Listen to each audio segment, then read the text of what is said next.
ఉత్సవాల నిర్వహణపై సమీక్ష నిర్వహించిన జిల్లా కలెక్టర్ డాక్టర్ ఏ సిరి, జిల్లా ఎస్పీ విక్రాంత్ పాటిల్ కర్నూలు జిల్లా హొలుగుంద మండలం దేవరగట్టు శ్రీ మాలమల్లేశ్వర స్వామి బన్నీ ఉత్సవాల నిర్వహణపై దేవాలయ ఉత్సవ కమిటీ సభ్యుల మరియు అధికారులతో సమీక్ష నిర్వహించారు.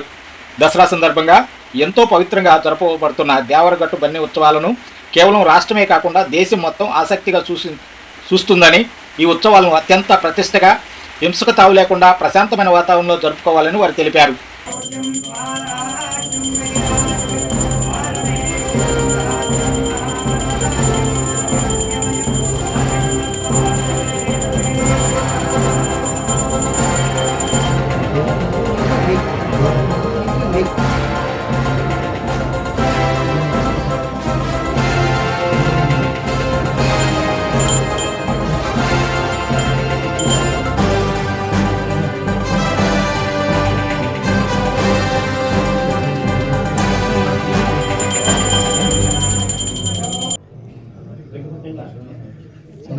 తర్వాత వీడియో